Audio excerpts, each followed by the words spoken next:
नमस्कार। आज हम एक दिलचस्प किताब पर बात करेंगे, ब्रियाना वेस्ट की द माउंटेन इज यू।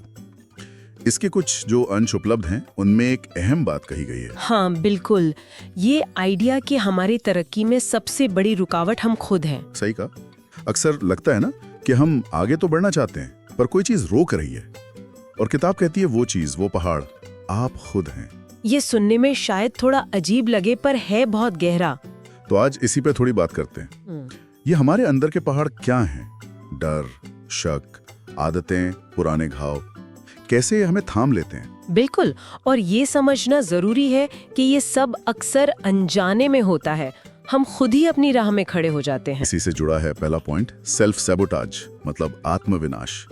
जब हम वो करते हैं जो हमारे लिए अच्छा नहीं, जैसे जरूरी काम टाल देना। हाँ, या कोई अच्छा मौका मिला और हमने गवा दिया। हाँ, तो सवाल है ऐसा क्यों होता है?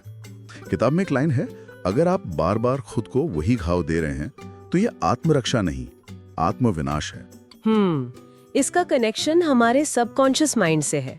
वहाँ छुपे डर या शायद कोई पुराना दर्द। अच्छा, तो हम क्या करते हैं कि मुश्किल विकास की जगह ना आसान आराम चुन लेते हैं अनजाने में।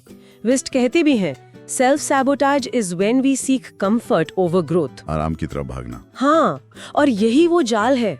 आराम की चाहत हमें आगे बढ़ने नहीं देती। जैसे मान लीजिए किसी को प्यार में चोट मिली हो तो वो गहरे रिश्ते बनाने से डरेगा, कतराएगा। बिल्कुल।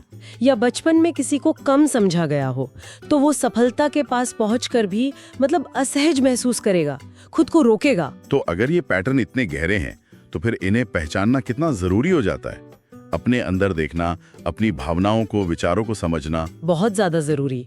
किताब भी यही कहती है, जितनी जल्दी आप अपने अंदर की लड़ाई पहचानेंगे उतनी जल्दी बाहर शांति दिखेगी। और भावनाओं को लेके एक और बात है इसमें कि वो बस सूचना है। Exactly, emotions are data not directives.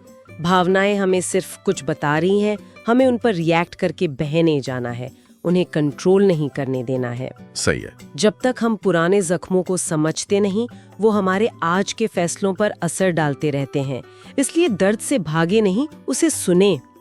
जैसा वेस कहती हैं, आपका दर्द आपका टीचर है, उसे सुनिए। और एक और बारीक बात, डर और इंट्यूशन यानी अंदर की आवाज, इसमें फर्क करना सीखना। हाँ, ये बहुत जरूरी है। डर अक्सर कैसा होता है, तेज, बेचैन करने वाला, जबकि इंट्यूशन शांत होती है, साफ होती है। अच्छा, ये फर्क समझना होगा। बिल्कुल। तो जब हम ये भावनाएं, ये पैटर्न पहचानने लगते हैं, फिर सवाल आता है कि पुराने घावों का क्या करें। यहीं पर ही हीलिंग और सेल्फ कंपैशन की बात आती है, मतलब खुद पर थोड़ी नरमी बरतना। हाँ, आत्म करुणा, माफ करना खुद को भी, शायद दूसरों को भी। ये बहुत मायने रखता है। क्यों इतना जरूरी है ये? क्योंकि अगर हम लगातार खुद की आलोचना करते रहेंगे तो टूट जाएंगे, जबकि खुद के प्रति दया, समझ, ये हमें ताकत देती है। जैसा किताब में लिखा है, treat yourself with softness and you will grow in strength. Softness से स्ट्रेंथ, ये विरोधाभासी लगता है थोड़ा। है नहीं, ये कमजोरी नहीं, ये समझदारी है। खुद को स्वीकारना, अपनी गलतियों को, अपने दर्द को, ये हमें अतीत के बोझ से आजाद करता है, और यही है जो बदलाव लाता है। Self compassion leads to self transformation. ठीक है, तो पैटर्न पहचाने, भावनाओं को समझा, खुद पर नरमी बढ़ती।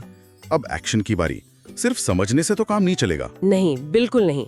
और किताब यहाँ बड़े ड्रामेटिक बदलावों की बात नहीं करती। अच्छा। हाँ, वो फोकस करती है रोजमर्रा के छोटे छोटे चुनावों पर। Micro shifts. माइक्रो शिफ्ट्स जैसे रोज बस 2 मिनट शांति से बैठना, या कोई मुश्किल बात करने से पहले गहरी सांस लेना, या जहाँ जरूरत हो वहाँ ना कहना सीखना, अपनी बाउंड्री सेट करना। हाँ, सीमाएं तय करना, ये भी सेल्फ केयर है। बिल्कुल, ये आत्म प्रेम का ही एक रूप है। वेस्ट लिखती हैं, people who respect your boundaries are the ones worth keeping.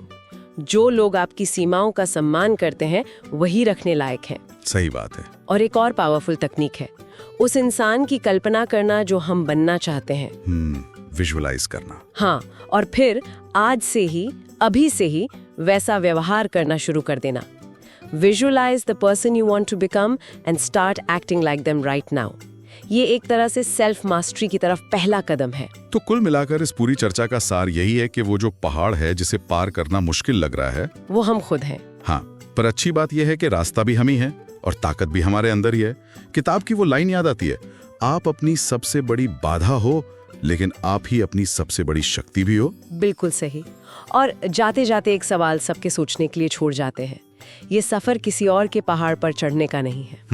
To climb someone else's mountain, you are here to become your own. आपको अपना पहाड़ बनना है।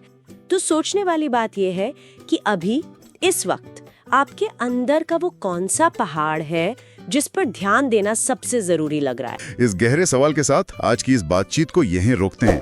हमारे साथ जुड़ने के लिए आप सभी का धन्यवाद। और हाँ, हमारे चैनल को सब्सक्राइब करना ना भूलें। अगली बार फिर मिलेंगे एक नए विषय के साथ। धन्यवाद।